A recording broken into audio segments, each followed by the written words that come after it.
ہر عمل خیر کو اللہ پاک قبول فرماتا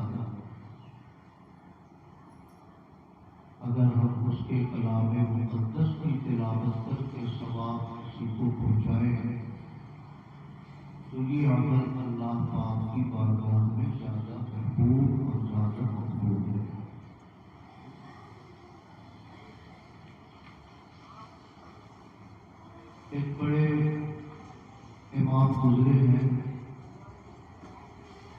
امام محی الدین ابن عربی، جن کو شیخ اکبر کہا جاتا ہے۔ غوث اعظم رضی اللہ تعالیٰ عنہ کا وصال 561 ہجری میں 470 میں پیدائش ہوئی اور 561 میں انتقال ہوا۔ 91 سال کی عمر شریف ہوئی اور امام محی الدین ابن عربی کی پیدائش 560 ہجری کی ہوئی، یعنی غوث اعظم کے وصال سے 1 سال قبل۔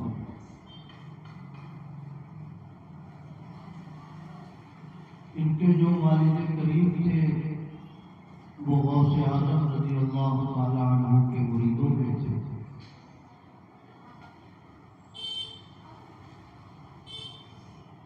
ان کے مرید غوث اعظم کی خدمت میں آئے، انہوں نے عرض کیا حضور میرے گھر میں کوئی فرزند نرینہ نہیں ہے، دعا فرما دیں کہ اللہ پاک مجھے صاحب اولاد بنا دے۔ تو غوث اعظم رضی اللہ تعالیٰ عنہ نے مراقبہ فرمایا، مراقبے کے بعد ارشاد فرمایا کہ تمہاری نسل میں کوئی بیٹا نہیں ہے۔ ظاہر ہے کہ جب یہ بات کسی بھی شخص کو معلوم ہوگی تو چہرے پہ غم کی کیفیت جاری ہوگی، دل پر بردہ ہوگا۔ غوث اعظم کے اس ارشاد کے بعد وہ بڑے مغموم ہوئے تو غوث اعظم رضی اللہ تعالی عنہ نے ارشاد فرمایا میری نسل میں ایک بیٹا بچا ہے، میری نسل میں ایک بیٹا بچا ہے، تم میری پشت کی طرف آ کر میری پشت میں اپنی پشت رگڑو، تو جو میری اولاد ہے وہ تمہاری پشت میں منتقل کر دیتا ہوں۔ تو غوث اعظم کے حکم کے مطابق ان کے جو والد تھے انہوں نے غوث اعظم کی پیٹھ سے اپنی پیٹھ ٹچ کی، غوث اعظم کی دعاؤں سے غوث اعظم کی نسل میں جو ایک صاحبزادے بچے تھے وہ امام محی الدین ابن عربی کی والد کی پشت میں منتقل ہو گئے، اور اسی کے بعد جس بیٹے کی پیدائش ہوئی ان کو دنیا امام محی الدین ابن عربی کہا جاتا ہے۔ گویا امام محی الدین ابن عربی غوث اعظم ہی کے بیٹے ہیں جن کا ظہور ان کے والد کی پشت سے ہوا۔ ہم اور آپ نعت شریف یہاں سے وہاں منتقل کرتے ہیں بلوٹوتھ کے ذریعے، بلوٹوتھ چالو کر کے ہم اور آپ یہاں کی تقریر وہاں پہنچاتے ہیں، مگر اللہ رب العزت نے اپنے صالح بندوں کو وہ شان عطا فرمائی ہے کہ بغیر کسی بلوٹوتھ کے اپنی نسل کی اولاد کو دوسرے کی نسل میں منتقل فرماتے ہیں۔ سبحان اللہ، جو ڈوبی تھی کشتی وہ تب میں نکالی، تجھے ایسی قدرت ملی ہو۔ سبحان اللہ۔ تو ولیوں کے لیے یہ کوئی مشکل کام نہیں، اور جو تاجدار اولیاء ہوں ان کے لیے کون سا مشکل کام۔ تو غوث اعظم نے اپنی اولاد اپنے مرید کی پشت میں منتقل فرما دی اذن الہی سے۔ اسی پیدا ہونے والے بیٹے کا نام امام محی الدین ابن عربی ہے۔ اور غوث اعظم کے بیٹے تھے تو کیا کہنا، 500 سے زائد کتابیں آپ نے لکھی ہیں، 630 ہجری میں ان کا وصال ہوا، 560 میں پیدا ہوئے، غوث اعظم کے انتقال سے 1 سال پہلے پیدا ہوئے، اور 638 ہجری میں 38 سال ادھر ہو گئے اور 40 سال ادھر، یعنی 79 سال کی عمر شریف گزار کر آپ اس دنیا سے تشریف لے گئے، مگر اتنی اونچی شان تھی، اتنا اونچا مقام تھا ان کا کہ میں نہیں سمجھتا کہ تصوف کے عنوان پر ان کے علاوہ کسی بزرگ نے اتنی کتابیں لکھی۔ مدینہ شریف تشریف لے گئے، مکہ شریف، الفتوحات المکیہ نام کی ایک کتاب لکھی، الفتوحات المکیہ، اور اس کو خانہ کعبہ کی چھت پر رکھا، بلکہ یہ بھی بیان کیا جاتا ہے کہ 3 مہینہ لگاتار روزے میں کی حالت میں رہے، 3 مہینے تک نہ کھانا کھایا، نہ 3 مہینے تک انہیں کبھی سجدے وغیرہ کی حاجت ہوئی۔ اسی 3 مہینے میں انہوں نے الفتوحات المکیہ لکھی اور اس کو خانہ کعبہ کی چھت پر رکھا۔ 6 مہینے تک دھوپ گزرتی رہی، بارش کا موسم آتا رہا، مگر اس کتاب کا نہ کوئی حرف مٹا، نہ اس کے کسی ورق میں کوئی نقصان پہنچا۔ گویا امام ابو الدین ابن عربی کی شان اتنی اونچی تھی کہ اللہ پاک نے ان کی کتاب کی حفاظت فرمائی، اور 6 مہینے تک خانہ کعبہ کی چھت پر رہنے کے باوجود اس کے نہ کسی ورق میں کوئی کمی بیشی ہوئی، نہ کسی حرف میں کوئی کمی بیشی ہوئی۔ کہیے سبحان اللہ۔ آپ کو لگ رہا ہوگا کہ یہ تو قصہ کہانی والی بات ہے، آدمی 3 مہینے کیسے روزہ رہ سکتا ہے، مگر یہ قصہ کہانی نہیں ہے۔ جب آدمی سخت مجاہدات کرتا ہے، جسم کی جو حاجتیں ہیں وہ ختم ہو جاتی ہیں، آدمی روحانی طور سے زندہ رہتا ہے۔ آپ نے سنا ہے آقا کریم صلی اللہ علیہ وسلم روزہ رکھتے تھے 100 وصال، دن میں روزہ رکھا، رات میں روزہ رکھا، دن میں روزہ رکھا، رات میں روزہ رکھا، یعنی کسی بھی ٹائم نہیں کھائے۔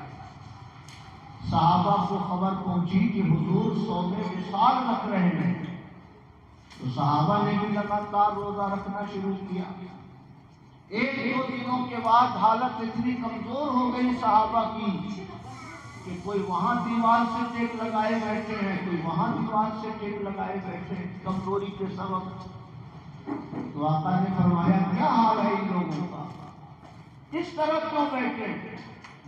تو صحابہ نے عرض کیا حضور آپ کو انہوں نے لگاتار روزہ رکھتے ہوئے دیکھا تو آپ کی پیروی میں انہوں نے بھی مسلسل روزہ رکھا افطار کے بغیر۔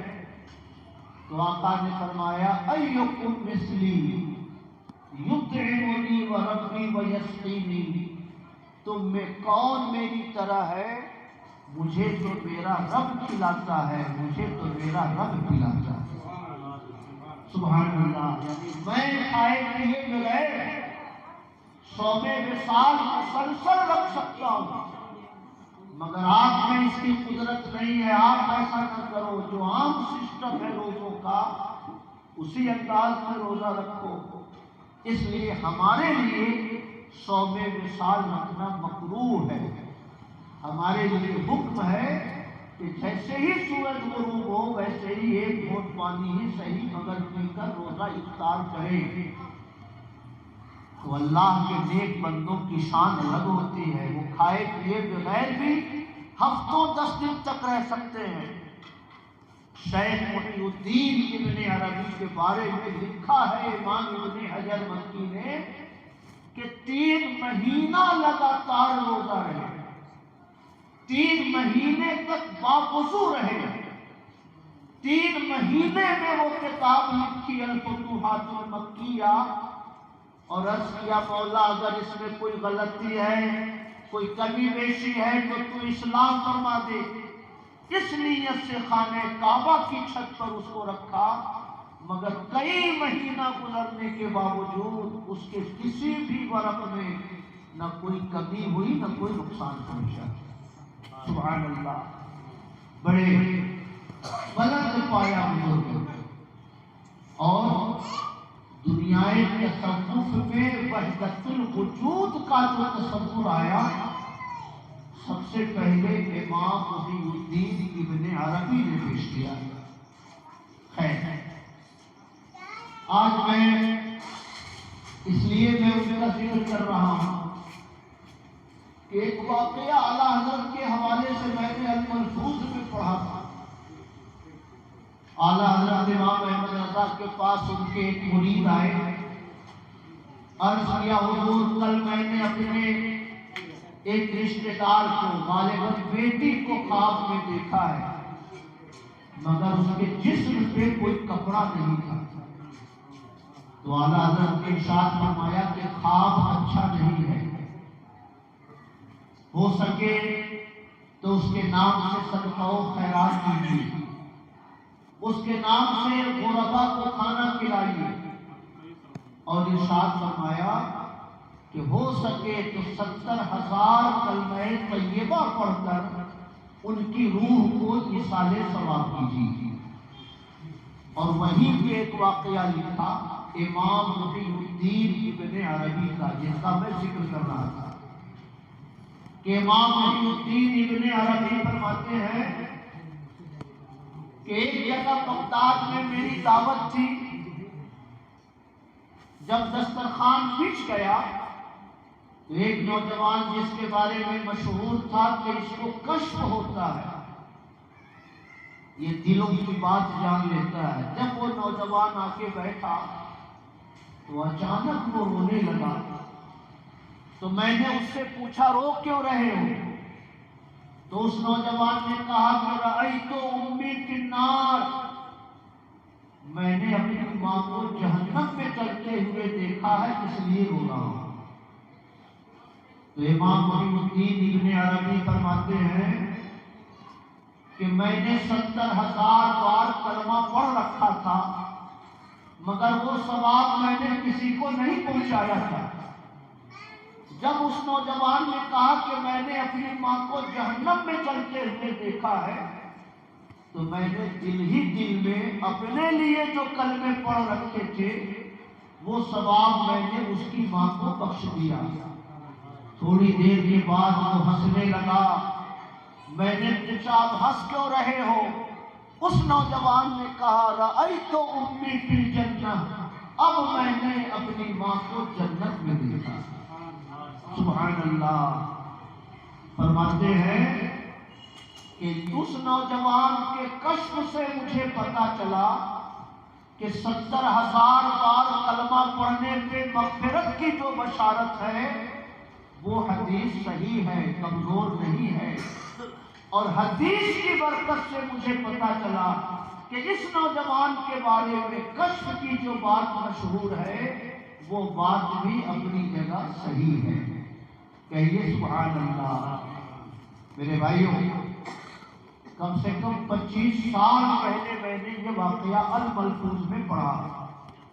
اعلیٰ حضرت امام احمد رضا کے جو ملفوظات ہیں، موخک جوابات کا جو مجموعہ ہے، اس میں نے یہ واقعہ پڑھا، اور مجھے لگتا ہے کہ 50 جگہ میں نے یہ واقعہ بیان کیا، مگر امام محی الدین ابن عربی نے اس کو کہاں لکھا ہے، اصل حوالہ آج تک میری نظر سے نہیں گزرا، مگر اعلیٰ حضرت امام احمد رضا پر ہم لوگوں کو بھروسہ ہے کہ جو بھی بات انہوں نے لکھی ہے وہابیوں کی طرح کوئی دھوکہ اور فریب لے کر نہیں لکھی کہ کتابوں میں اس کا ذکر ہو کہ نہ ہو، اپنے نام سے گڑھ کے لکھ دیا۔ یہ بھروسہ ہے اعلیٰ حضرت نے جتنے بھی حوالے ارشاد فرمائے ہیں، اصل کتاب میں وہ عبارت موجود ہوگی، تبھی اعلیٰ حضرت نے اس کو لکھا ہے۔ آج صبح میں ایسے ہی کتاب سرچ کر رہا تھا یوٹیوب پر، ایک صاحب نے وہی واقعہ بیان کیا کہ امام محی الدین ابن عربی فرماتے ہیں اپنے مریدوں سے کہ اے مریدوں 70,000 بار کلمہ پڑھ کر اللہ سے جنت خرید لو۔ 70,000 بار کلمہ پڑھ کے اللہ سے جنت خرید لو۔ ایک صاحب نے یوٹیوب میں یہ پڑھا، کتاب کا نام نظر تو نہیں آیا مگر ان کی 2-3 کتابیں میرے موبائل میں تھی، الفتوحات المکیہ، میں نے اس کو دیکھنا شروع کیا کہ کلمہ طیبہ کی فضیلت جہاں پر ہے شاید اس میں یہ ذکر ہو، مگر 8-10 صفحہ میں پڑھ گیا مگر اس واقعے کا کوئی ذکر نہیں تھا۔ تو ان کی ایک دوسری کتاب مجھے ملی، الوصایا امام محی الدین ابن عربی کی وصیتوں کا مجموعہ ہے اور 350 صفحے کی وہ کتاب ہے۔ اس کتاب میں آج میں نے وہ واقعہ پڑھا تو جتنے میرے احباب تھے سب کو میں نے سینڈ کیا کہ اتنے دنوں سے جو میں واقعہ امام محی الدین ابن عربی کے حوالے سے سناتا تھا، آج میں نے اس کتاب کو اصل کتاب میں نے اس کو دیکھ لیا ہے۔ اس لیے میں نے امام محی الدین ابن عربی کے تذکرے سے گفتگو شروع کی ہے کہ امام محی الدین ابن عربی فرماتے ہیں کہ اے لوگوں 70,000 بار کلمہ پڑھ کر اللہ سے اپنی جان خرید لو، اللہ سے اپنی جان خرید لو۔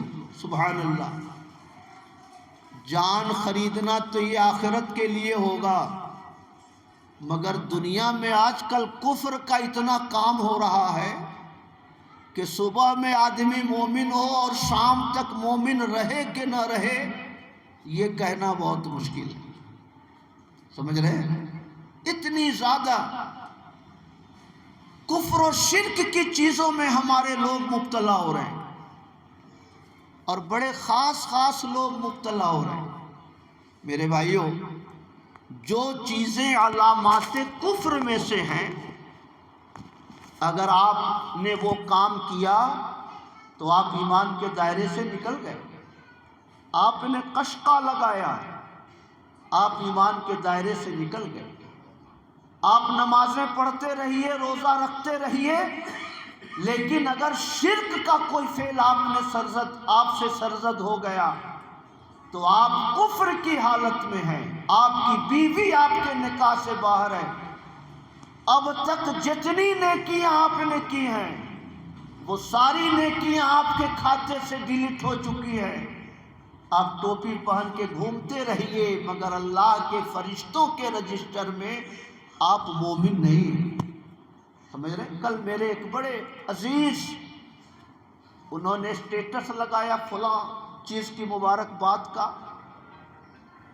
کل میں نے ان سے کہا کہ میلاد شریف تو میں بعد میں پڑھوں گا، پہلے آپ آ کر توبہ کریے، کلمہ پڑھیے اور نکاح کریے۔ کہا ہوا کیا؟ ہم نے کہا یہ دیکھیے یہ آپ نے موبائل میں لگا رکھا ہے، اور ایسا کرنے والا ایمان سے خارج ہوتا ہے۔ اس لیے آپ پہلے کلمہ پڑھیے، توبہ کیجئے اور نکاح کا جو میں راستہ بتاؤں گا اس راستے سے نکاح کر لیجئے۔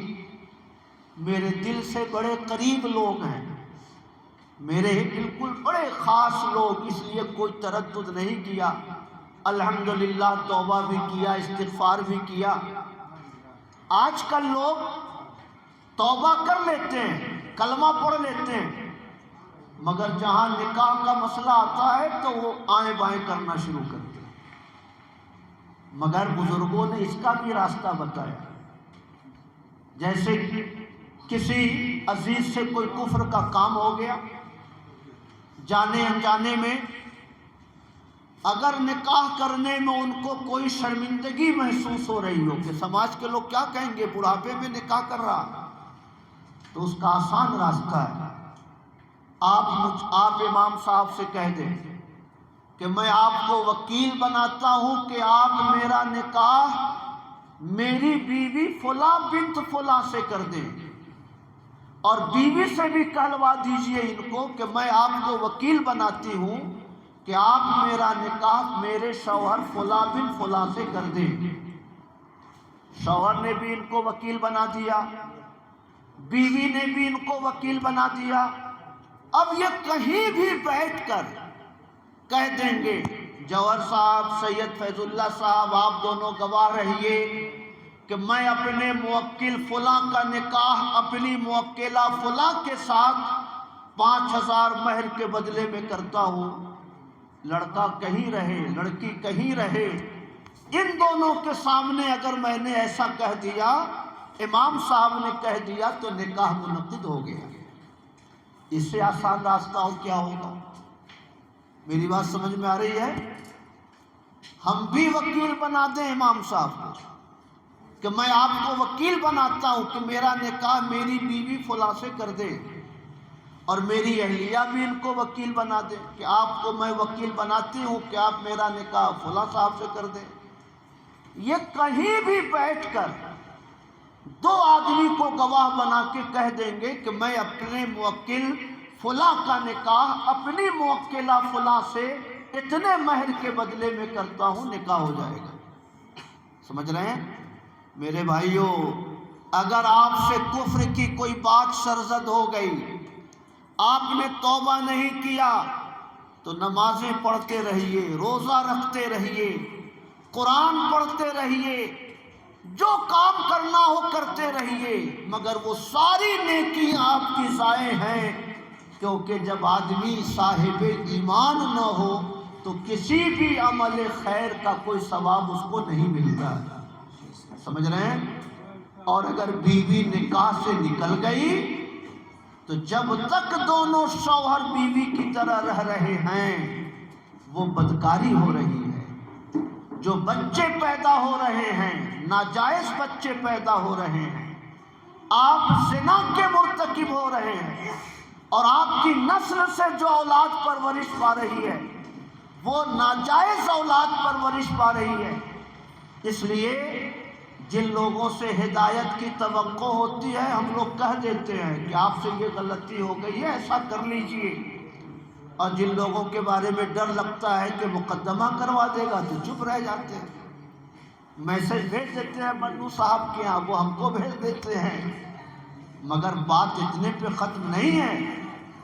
جس آدمی نے قشقہ لگایا، جس آدمی نے معبودان باطل کے سامنے کھڑے ہو کر اس کی تعظیم و توقیر کی، وہ ایمان سے خارج ہو گیا۔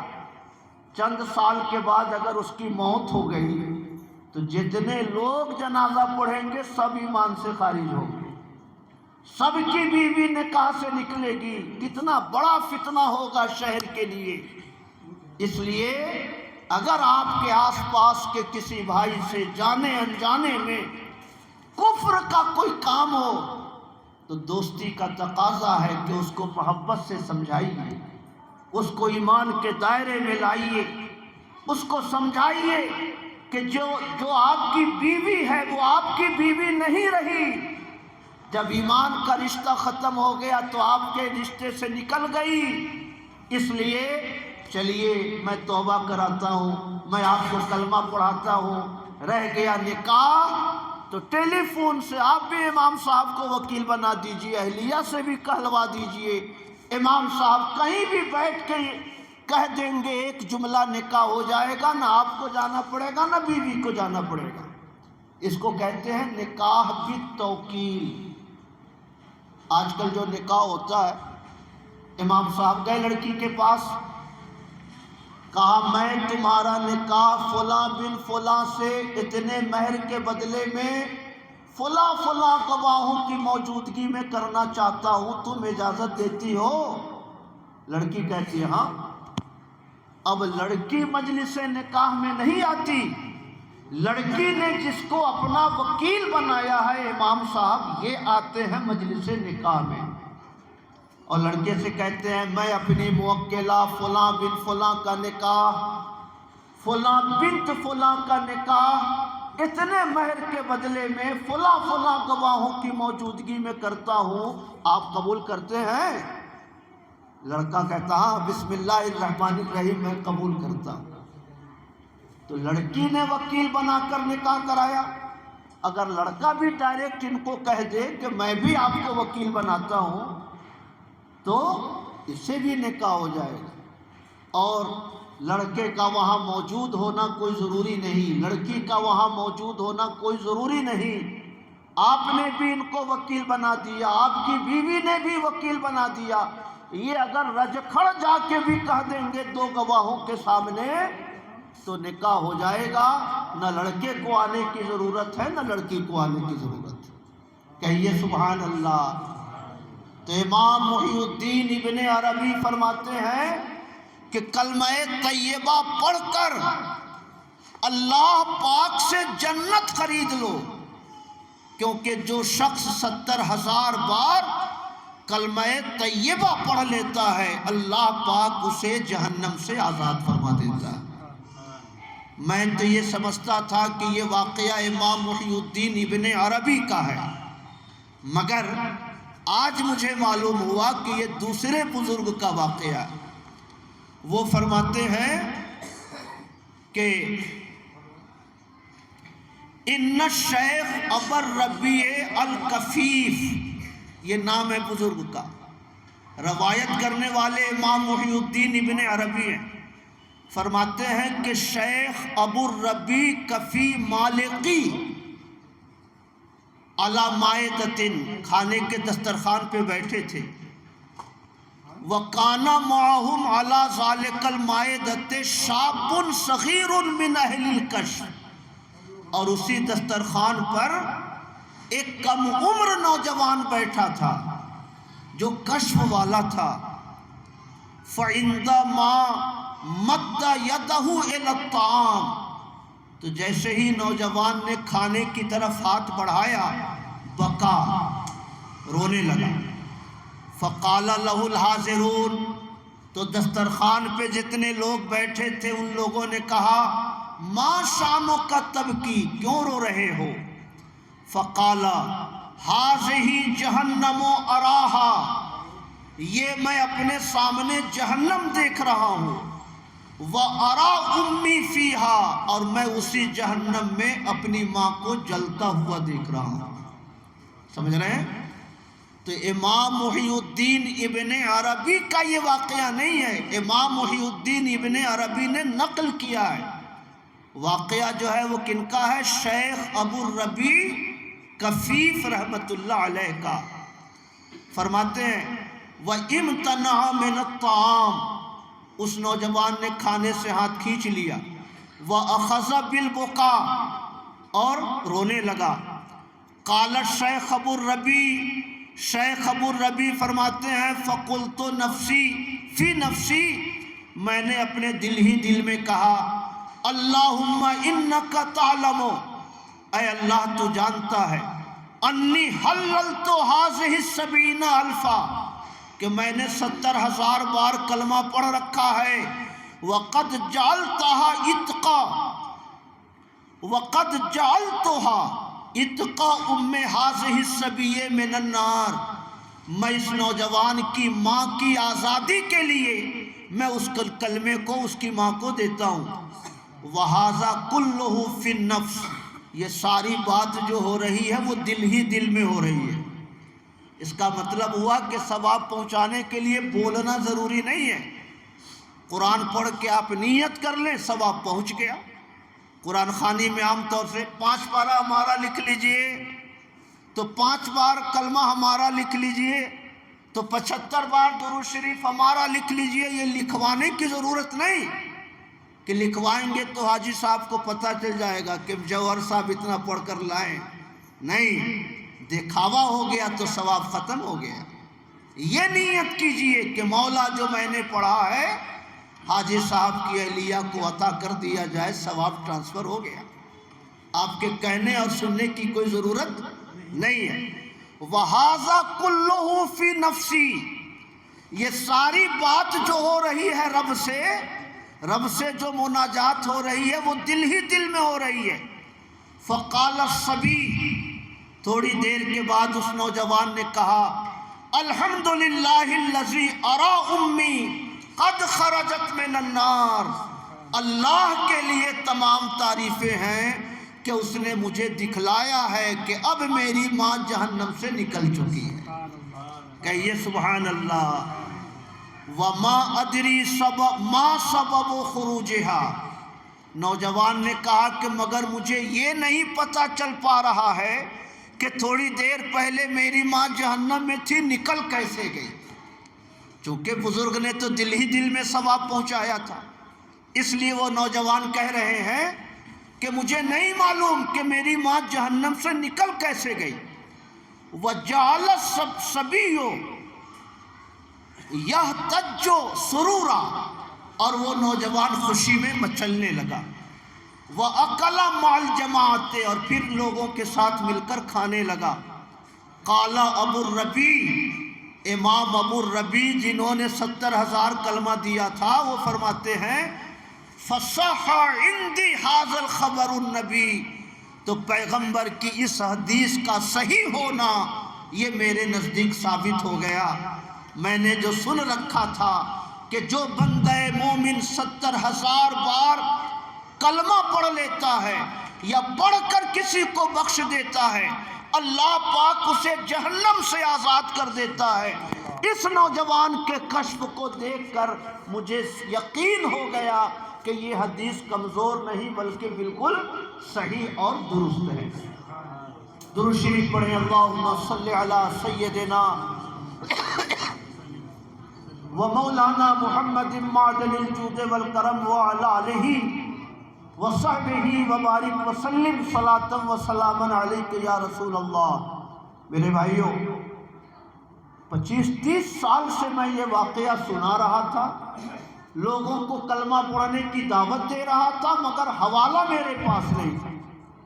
اور آج صبح امام محی الدین ابن عربی کی کتاب الوصایا میں نے یہ واقعہ پڑھا، تو میں نے سوچا کہ یہ بات آپ حضرات تک پہنچا دوں۔ اور امام محی الدین ابن عربی 638 میں انتقال ہوا۔ 300 سال کے بعد ایک بزرگ پیدا ہوئے، امام جلال الدین سیوطی، جو 10ویں صدی ہجری کے مجدد ہیں۔ 911 ہجری میں ان کا انتقال ہوا۔ کب ہوا؟ 911 ہجری۔ یہ مجدد ہیں 10ویں صدی ہجری کے۔ امام محی الدین ابن عربی کے خلاف ابن تیمیہ نے بہت کچھ لکھا، آج تک وہابی ابن تیمیہ کے خلاف لکھتے اور بولتے رہتے ہیں، مگر امام جلال الدین سیوطی نے امام محی الدین ابن عربی کے دفاع میں ایک کتاب لکھی۔ اس کتاب کا نام ہے تنبیہ الغبی فی تبرئۃ ابن عربی، تنبیہ الغبی فی تبرئۃ ابن عربی۔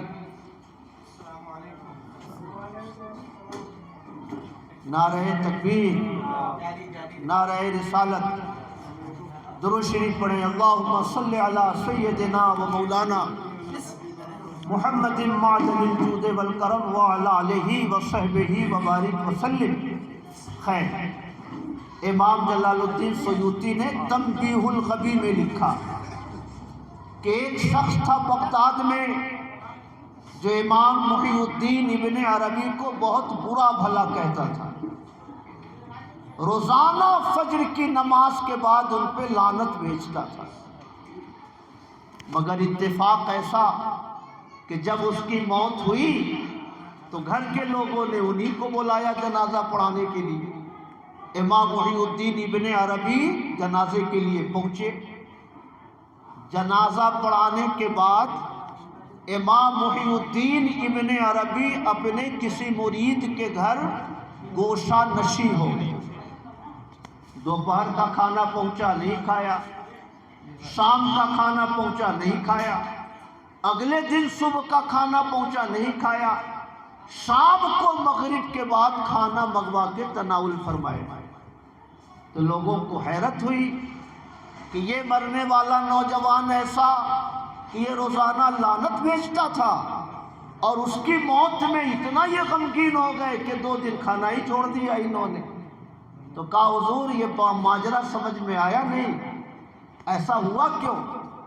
تو امام محی الدین ابن عربی کو شیخ اکبر بھی کہا جاتا ہے، اور امام محی الدین ابن عربی کو سید المکاشفین بھی کہا جاتا ہے، جنہیں اللہ پاک کشف کی دولت سے نوازتا ہے، ان صالح بندوں کا سردار ان کو کہا جاتا ہے۔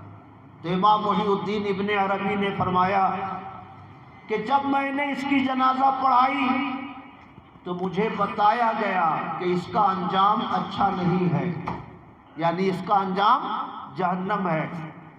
میں نے اللہ کی رحمت پر بھروسہ کرتے ہوئے یہ طے کر لیا کہ جب تک یہ نوجوان بخشا نہیں جائے گا تب تک میں کھانا نہیں کھاؤں گا۔ سبحان اللہ، لعنت بھیجنے والے پر بھی اللہ کے نیک بندوں کا کیسا کرم ہوتا ہے، کیسی مہربانی ہوتی ہے۔ فرمایا میں نے طے کر لیا کہ جب تک یہ بخشا نہیں جائے گا میں کھانا نہیں کھاؤں گا۔ کل سے میں نے کلمہ طیبہ پڑھنا شروع کیا، ابھی مغرب کے وقت 70,000 بار کلمہ طیبہ کا ورد مکمل ہوا ہے، ابھی میں نے اس کی روح کو بخشا ہے، اور اب مجھے بتایا گیا ہے کہ یہ نوجوان بخش دیا گیا، اللہ پاک نے اس کی مغفرت کا مژدہ مجھے دے دیا، اس لیے اب میں نے کھانا منگوا کر کھانا مناسب سمجھا ہے۔ کہیے سبحان اللہ۔